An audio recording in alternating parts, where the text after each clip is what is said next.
جی mister سنجیل، وہ کیا حال چال ہے جی بھائی؟ حضور والا کیسے ہیں آپ؟ اللہ کا احسان ہے، آپ سنائیں خیریت سے آپ ٹھیک ٹھاک ہیں؟ جی میں خیریت سے ہوں، آپ سنائیں آپ کیسے ہیں؟ ٹھیک ہے بھائی، ٹھیک ہے ماشاء اللہ الحمد للہ۔ سنائیں بھائی، کوئی مزید چیلنج کرنے آئے ہیں؟ نیا چیلنج، بلا شبہ جی بسم اللہ کریں۔ آ، کوشش تو تھی میری کہ حکیم صاحب کو بھی ساتھ لے کے آؤں اور وہ جو نشست وہ نہیں آئے پینڈنگ گا، ہوئی ہے وہ آدمی ایسا ڈرا ہوا ہے نا، وہ کبھی نہیں آئے گا۔ چلے میری تو کوشش ہے ابھی بھی کہ وہ ہاں بالکل، نشست ہونی چاہیے تاکہ نہ صرف وہ نشست سنیوں بھائیوں کے لیے، سنی بھائیوں کے لیے، اہل تشیع بھائیوں کے لیے، بلکہ جو اہل مسیحیت سے تعلق رکھتے ہیں میں سمجھتا ہوں ان کے لیے بھی ہوں، یہ ابہام کو کلیئر ہونے کا سبب بنے گی۔ لیکن بالکل خیر بالکل۔ میں ان کو جی بالکل، میں کہہ رہا دعوت ہوں دیتا ہوں اسی وقت حکیم ثاقب بھائی صاحب کو کہ وہ ادھر آئے تھے، ہم سے ڈرنے کی ضرورت نہیں ہے۔ مجھے پتہ نہیں وہ کیوں اتنا خوفزدہ ہو گئے تھے یہاں پہ، بالکل بوگلاہٹ کا شکار ہو کے یہاں پہ چیخ مار وغیرہ کر کے وہ چلے گئے، اور اب جو ہے نا ہمارے وہ کانٹیکٹ کا جواب بھی نہیں دیتے، تو ہم ان کے منتظر ہیں۔ اگر وہ چاہیں جب چاہیں تشریف لائیں، تو جو موضوع نہایت ہی اہم ہے، اور ہمیں پتہ ہے ان لوگوں کے پاس جواب نہیں ہے، یہ ڈرنے کا وجہ میں بھی پتہ ہے، وہ شرمندگی ہو گئی عوام کے سامنے، لیکن اگر وہ آ جائیں تو بہت ہی مفید گفتگو ہوگی مسلمانوں کے لیے، اور پورے پورے جتنے قرآن سے دلچسپی رکھنے والے لوگ ہیں ان کے متعلق کہ قرآن کس طریقے سے جمع ہوئی ہے، اور کیا قرآن میں کمی بیشی آئی ہے یا نہیں آئی ہے، ٹھیک ہے نا، اس کے متعلق بات کریں۔ اگر ان کے پاس اتنے واضح دلائل ہیں، اگر ان کے پاس اتنے محکم دلائل ہیں، تو ان کو ڈرنے کی کوئی ضرورت نہیں ہونی چاہیے، اور ہم نے ان کو اب فریڈم بھی دیا کہ وہ اپنا ماڈریٹر لے کے آئیں، جو بھی ان کا پکا کٹر جو ان کا مولوی دوست ہے، وہابی ٹائپ کا، اہل حدیث کا، سپاہی صحابہ کا کوئی آدمی لے کے آئیں، وہ ماڈریٹر وہ ہوگا، ہم ان کے پلیٹ فارم پہ جائیں گے بھائی، اس سے بھی زیادہ، ٹھیک ہے نا، ان کے پلیٹ فارم پہ جائیں گے، ان کے چینل پہ جائیں گے، ماڈریٹر بھی ان کا اپنا، قواعد مناظرہ بھی وہ رکھ لیں، بس قواعد ایسے نہ رکھیں کہ مناظرہ ہی ناممکن ہو، ایسے فراڈ کے قواعد رکھیں نا، بھائی بخاری سے دلیل نہیں دے سکتے، مسلم سے دلیل نہیں دے سکتے، پھر تو کیا مناظرہ کیا ہو، تو اس طرح کے قواعد نہ رکھیں۔ تو میں حکیم ثاقب صاحب سے کہتا ہوں کہ اب جو ہے فرار کے سارے راستے پہلے سے آپ پہ بند تھے، اب تو سب کے سامنے پوری قوم کی بے عزتی ہے کہ آپ اس طرح سب کے سامنے بھاگ رہے ہیں، اور عیسائیوں سے جا کے آپ مناظرے کرتے ہیں قرآن پر، اور ادھر ہم سے بھاگ رہے ہیں، کوئی شرم ہونی چاہیے حکیم بھائی جی، بسم اللہ کریں سنجیل صاحب۔ حضور والا میں آپ کے ساتھ ایک نشست کرنا چاہتا ہوں، مناظرہ کرنا چاہتا ہوں حقوق نسواں کے حوالہ سے۔ تو اس کو ہم کمپیریٹیولی دیکھیں گے کہ کون سا مذہب ہے، خاص طور پر مسیحیت اور اہل اسلام کو ہم اگر آپ کہیں کہ جی نہیں میں اہل اسلام کو نہیں، میں اہل تشیع کو کمپیریزن ہوں، کرنا چاہتا ہوں مسیحیت کے ساتھ، ہوں، تو اس حوالہ سے بھی ہم نشست کا موضوع رکھ سکتے ہیں۔ لیکن ہوں۔ میری یہ خواہش ہے کہ موضوع یہ ہونا چاہیے کہ حقوق نسواں بامقابلہ مسیحیت تو آپ اور کے اسلام۔ بائبل میں حقوق نسواں کے متعلق کیا چیز ہے؟ ہم نے تو اس مسئلے پہ اتنا کوئی خاص کوئی تحقیق نہیں کی ہے، ہمارے ہاتھوں بہت سارے قوانین ہے، شریعت ہے، آپ کے پاس تو شریعت ہی کوئی نہیں نا، وہ جو مرضی کرو۔ کیوں ہمارے پاس کیوں شریعت نہیں ہے؟ جو مرضی کرو یہ وہی ہے نا، جو مرضی کرو۔ اچھا آپ ہاں جی، جو سناؤ بھئی مرضی، حقوق نسواں آپ کے پاس کیا ہے؟ ہمارے پاس حقوق نسواں یہ ہے کہ مسیحیت جو ہے یہ مساوات کی تعلیم دیتی ہے، اچھا، اور صحیح، اس کے متضاد آپ قرآن کو دیکھیں تو سورہ النساء کی 34ویں آیت کے مطابق لکھا ہوا ہے کہ تمہاری جو بیویاں ہیں پہلے اگر تمہاری وہ سرکشی کریں تو انہیں بستروں پر لے جاؤ، اور نہ تمہاری بات مانے تو ان کو مار کی سزا دو۔ یہ کون سے حقوق ہیں؟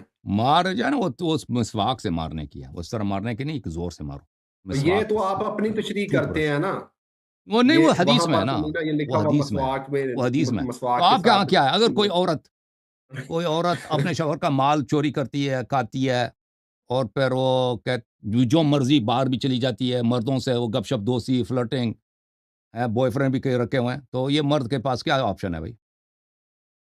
آپ اچھا کے یہاں کیا آپ ہے؟ یہ کہہ رہے ہیں کہ قرآن کی اس آیت کے پیچھے جو ہاں بالکل شان نشوز ہے نا، نزول ہے اس وہ کے یہ پیچھے ہے جو نشوز آپ ہے. یہ بیان کر رہے ہیں؟ ہاں نشوز ہے، اس کے پیچھے نشوز ہے. آپ کے یہاں کیا چیز ہے؟ ہمارے ہاں تو دیکھیں، کوئی ہمارے عورت ہاں تو ہے، ہاں کوئی عورت ہے وہ اپنی شوہر کا بات بھی نہیں مانتی، احترام بھی نہیں کرتی، وہ سامنے سے چلاتی ہے، بھائی وہ گھر سے باہر جو جب مرضی نکل جائے. اب کہاں گئی ہے؟ کہتے ہیں میری مرضی، میں فریڈم ہے، مساوات ہے، میں جہاں مرضی جاؤں. اب آپ لوگوں کے یہاں کیا اس کا طریقہ حل کیا ہے؟ ایسی فریڈم تو نہیں ہے مسیحیت میں، تو نہ آپ نے کہا ہی مساوات ہے نا، مسیحیت میں. شوہر جو مرضی نکلے نا، میں شوہر کا تو آئے جب برابری کی مرضی نکلے. بات کر رہا ہوں، آپ فریڈم کو درمیان میں لا رہے ہیں. آپ نے کہا کہ بس عیسائیت مساوات کے دیکھیں، مذہب ہے نا. جو ہمارے ہاں اس طرح عورت ہے نا، مساوات نہیں ہے. ہمارے ہاں ہے کہ اور مرد کو جو ہے وہ مرد جو ہے وہ ہیڈ آف دا فیملی ہے، مرد جو ہے کنبے کا سربراہ ہے. عورت اگر مرد کی ذمہ داری ہے کہ کمائے، پیسے لائے، سب خرچے دے دے، اور عورت کا کام یہ ہے کہ گھر سے مرد کے اجازت کے بغیر نہیں نکل سکتی. ٹھیک ہے نا؟ اب آپ کے پاس کیا چیز ہے اس کا؟ ہمارے ہاں اس طرح مساوات نہیں کہ عورت جو مرضی کرے. آپ بتاؤ جی، آپ کے پاس کیا طریقہ کار ہے؟ عورت اس مسیحیت طرح میں کرے نا، آپ کی شریعت میں کیا چیز ہے؟ اس کا حل ہی نہیں ہے نا. آپ کیا تو کچھ حضور ہے ہی سن نہیں، لیں نا، جو میں مرضی کرے. بتانے ہوں. لگا ہوں آپ کو. مسیحیت میں جو بیوی ہے یا عورت ہے، وہ اپنے شوہر کے تابع ہے، ہوں. اور مساوات نہیں جو ہے پھر. اس کا شوہر پھر ہے مساوات جھوٹ ہے. پھر اس آپ نے کا. جو مساوات بولا جھوٹ بولا نا. مساوات حضور آپ اگر تابع ہے تو دیکھیں نا. مساوی نہیں ہے نا. آپ کہہ رہے تھے مساوات ہے، آپ فریڈم اب کو پتہ چلا اور مساوات نہیں ہے. مساوات کو ایک ساتھ ڈسکس کر رہے ہیں نا. آپ اب آپ سٹارٹنگ کہہ میں رہے جب تھے نا، شروع ہو آپ گئے کہہ ہیں رہے تھے یہ جس وجہ سے. مساوات ہے، عورت مرد مساوی ہے. اب کہہ رہے وہ تابع ہے. تابع ہے تو مساوات نہیں ہے نا پھر. واہ، کیا تشریح ہے آپ کی مساوات کی. مساوات یعنی برابر ہوں جی. آپ تو کہتے ہیں وہ تابع ہے، مساوی کیسے بنا پھر؟ حضور میری بات سن لیں. اب میں ہوں. آپ سے ایک سوال کرتا ہوں کہ جی. جب خدا تعالیٰ نے آدم علیہ السلام کو اور اما حوا کو پیدا ہوں. کیا، ہوں. تو جب تک وہ گناہ میں نہیں گرے، جب تک انہوں نے گناہ نہیں کیا یا ان سے غلطی یا خطا جیسے بھی آپ کہتے ہیں سرزد نہیں ہوئی، تب تک وہ کیا تھے؟ آپ بتائیں، آپ کے اس حوالے سے ہمارے کیا نظریات ہیں؟ یہ جو ان کا آپ کا نظریہ کہ انہوں نے گناہ کیا ہے اور ان کی گناہ کی سزا ہمیں ملی ہے. اور میں اس بات ان کو کا کر ہی عقیدہ نہیں یہ ہے. رہا. میں آپ کو میں بتاؤں یہ نا، کہہ رہا ہوں آدم کہ اور جب حوا تک کی وہ کہانی. جنت میں ایک تھے، منٹ ایک منٹ ایک جب منٹ تک پکڑے وہ گا نا. جنت میں تھے، وہ کیا ابھی تھے؟ پکڑے گا نا، ابھی وہ پکڑے گا نا. برابر آدم اور برابر حوا تھے کی کہانی. یا جو دیکھیں عیسائیت میں آپ دیکھو ان کی موضوع درمیان میں مجھے ایک کوئی اور منٹ بات چھیڑ رہے کرنے ہیں دیں نا. سنجیل بھائی. ایک منٹ لوگوں دیکھو ان کی کہانی ہے. کہتا ہے حوا اور آدم نے غلطی کیا اور اس کی وجہ سے ہم سب گناہ کار ہیں. اچھا ایک کیسے ہوا بھائی کہ غلطی انہوں نے کی ہے، گناہ کار ہم بنے، اور ہماری گناہ کی وجہ سے گناہ کو پاک کرنے کے لیے وہ عیسیٰ جو ہے وہ اس کو سزا ملی ہے، وہ سولی پر چڑھ گئے. سبحان اللہ.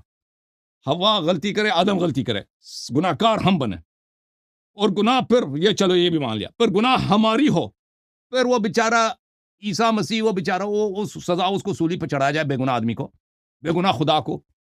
یہ کہانی یہ ذرا ہمیں سمجھا دے بھائی، یہ تو اچھا عقل کی مجھے بات یہ ہے بتائیں کہ نہیں. میں کیا بات کر رہا ہوں اور آپ کیا بات کر رہے ہیں. آپ موضوع پہ بھی بات کرنا پسند کریں گے اور کہ یہ نہیں تو کریں یہ گے؟ تو آپ کے عقیدے کا بنیاد ہی یہی نا کہ عیسیٰ ہماری گناہوں کے لیے وہ جو ہے سولی پہ چڑھ گئے، مر گئے آپ بیچارے، ان کو آپ موت کے ہوئی. عقیدے کی جو بنیاد ہے کہ ہم، آدم نے اور حوا نے ہم، غلطی کی، خطا کی، گناہ کیا، تو نہیں اللہ نہیں تعالیٰ نہیں. نے ان کو معاف کر دیا. تو پھر ہمارے آپ مجھے عقیدے میں نہ جواب دے گناہ دیں کیا نا. نہ میں آپ غلطی ہے، سے کچھ بھی نہیں کیا. سوال کرتا ہوں، جب انہوں نے خطا کی یا غلطی یا جو بھی کیا، ان کو جنت سے کیوں باہر نکالا؟ معاف کر اس دیا لیے تھا کہ نا. اللہ تعالیٰ نے ان کو زمین کے لیے خلق کیا تھا. ان کا اصل منزل جو تھا زمین پہ تھا. اللہ نے تو آدم کی پھر خلقت جنت سے نہیں پہلے رکھتے، یہ تو پھر ہاں بہانہ بنایا مجھے. تو پھر اللہ تعالیٰ بہانہ ہاں بنا رہے تھے، تو جب یہ خطا آسمان پہ اس کریں لیے گے ان تو کو پھر انہیں میں رکھا تھا بہانے نا. سے باہر نکال دوں گا. آسمان پہ اس لیے رکھا تھا ان کو شروع میں، ان کو زمین کے لیے بنایا تھا، لیکن فرشتوں سے ان کو بتانا تھا فرشتوں پر کہ یہ آدم بڑا عظیم ہے، آدم تم سے افضل ہے، اس کا تم نے سجدہ کرنا، اس کی تم نے تعظیم کرنا. اس لیے ان کو آسمان میں شروع میں رکھا گیا تھا نا. پھر وہ جنت میں رہے تھے، اللہ تعالیٰ نے شروع میں رکھا تھا. پھر جب وہ شیطان نے قسم کھایا کہ میں تمہاری نے کھاؤں، یہ درخت جو ہے حرام نہیں ہے فلاں، وہ شیطان نے ان کو دھوکہ دیا. ان کو یہ ان کے وہم بھی نہیں آ سکتا کہ کوئی جھوٹا قسم بھی کھا سکتا ہے، کیونکہ وہ اتنے صاف ستھرے تھے. تو یہ ہوا تھا. تو وہ پھر وہ ان کو زمین پہ، ان کو جو زمین پہ لایا گیا ہے وہ ان کا اللہ نے ان کو خلق ہی کیا تھا زمین کے لیے. چلیں جی، چلیں حقوق نسواں پہ آپ سے گفتگو کرتے ہیں سنجیل صاحب، یہ آپ کی بڑی مہربانی ہے. ہاں پر جی، وہ ٹائم جو ہے نا اپنے وہ بھائی صاحب آپ سے طے کریں گے. چودھری صاحب آپ بہتر ہے۔ سیٹ آپ کو ہیں، نشست کی سمجھ آ گئی ہے نا، بعد میں آپ یہ سمجھ نہ آ گئی. کہیں کہ میرے ساتھ تو ڈسکس ہی نہیں کی گئی اور مجھے سمجھ نہیں ہے کیا کہہ رہے ہیں یا کیا نہیں یہ کہہ رہے۔ چلیں جی، آپ کہہ رہے ہیں آپ کا عقیدہ یہ ہے کہ اسلام میں مساوات نہیں ہے اور کرسچینٹی میں مساوات ہے، یہ کہہ رہے ہیں، کلیم یہی ہے. میں یہ عرض کر رہا ہوں کہ جو اسلام ہے، اگر اسلام کی تعلیمات کو دیکھا جائے، جو ہمارے اہل مولویان اور ذاکرین تعلیم دیتے ہیں کہ جی دیکھیں عرب کی سرزمین پر عورت کے ساتھ یہ سلوک کیا جاتا تھا، زندہ جو بچیاں ہیں وہ دفن کر دی جاتی تھیں، پیدا ہی ہوتے انہیں دفنا دیا جاتا تھا، انہیں مار دیا جاتا تھا۔ حضور اکرم صلی اللہ علیہ وآلہ وسلم آئے تو انہوں نے آ کر نسواں کو، عورت کو، بیٹیوں کو، بچیوں کو جو حقوق ہے وہ مہیا کیے، ہوں، اصل حقوق دیے، ہوں، ٹھیک ہے؟ تو یہ جو اسلام دکھایا جاتا ہے وہ ایک الگ اسلام ہے۔ جب آپ قرآن و حدیث کا مطالعہ کرتے ہیں تو ان میں جو اسلام پریکٹس کیا گیا ہے نا، وہ اسلام ویری ڈیفرنٹ، وہ بہت ہوں. مختلف اسلام چلیں ہے۔ تو میں آپ دیکھیں اسلام، دیکھیں آپ کا یہ عقیدہ ہے کہ اسلام میں عورتوں کے ساتھ جو ہے نا وہ صحیح سلوک نہیں کیا جاتا، یعنی جی ان کے ساتھ بالکل، زیادتی ہے. اور جی کرسچینٹی میں کیسا ہے؟ کرسچینٹی میں عورت کے پاس ہاں، مساوات ہے اور ابھی آپ نے بولا کہ لیکن تابع ہے بھائی، ابھی میں تابع ہے بتاؤں گا نا، مساوات ہے. میں نہیں بتانا چاہتا تابع، یہاں پر، میں یہاں پر نہیں بتانا چاہتا، میری مرضی، میں چلے جی، نہیں بتانا چاہتا۔ نہیں عقیدہ تو نشست میں بتائے میں نا. بتاؤں چلے گا کہ مساوات ہے، وٹ یعنی کائنڈ ان آف کے ساتھ کوئی زیادتی مساوات، نہیں ہے. دیکھیں میں آپ کو بتاؤں گا نا نشست میں کہ کون کس طرح سے عورت جو ہے مساوات چلیں جی، رکھتی ہے مسیحیت، چلیں ٹھیک جی. ہے؟ اور پھر مسیحیت کس چیز کا نام ہے؟ تورات اور انجیل کا نام ہے، درست ہے، دونوں کا نام ہے، صرف انجیل تو نہیں ہے نا، جی جی صرف پوری بائبل ہے نا، آپ ہاں کو پتہ ہی ہے 66 ٹھیک کتابیں ہے، ہیں۔ ٹھیک ہے، ٹھیک. اس کے علاوہ بھی کچھ تو کتابیں ہیں نا، اس میں اختلاف ہے. آپ آپ آپ مجھے یہ بتائیں کہ آپ جی، صرف جو اہل تشیع ہے ان کی کتابوں کو صرف شیعہ کتابیں، ہمیں ڈسکس کریں اہل گے، سنت کی کتابیں ہیں نا، ان سے ہمیں کام نہیں ہے، ہم ان کا کتابوں کو فیک سمجھتے ہیں. فیک سمجھ ٹھیک پتہ ہے ہے؟ نا، جھوٹ یعنی. قرآن اور آپ کی جو کتابیں ہیں آئمہ ہوں، کی وہ ڈسکس ہوں ہوں. گی۔ جی سر، تھینک یو سر، اللہ آپ کو جزائے خیر دے. صحیح ہے. اوکے جی، بہت شکریہ، اوکے جناب، بہت پھر شکریہ۔ وہ چودھری صاحب آپ سے طے کریں گے، ٹھیک ہے نا بھائی. بہت جی جی مہربانی. بہترین۔ جوم جاؤ، پرواز کرو، کیوں فخر سے سر اٹھا، کیونکہ اللہ تعالیٰ نے تمہیں انتخاب کیا. صراط حق پر صرف تم ہو، صراط ایمان پر صرف کیا، کیونکہ اللہ تعالیٰ نے تمہیں انتخاب کیا. صراط حق پر صرف تم ہو، صراط ایمان پر صرف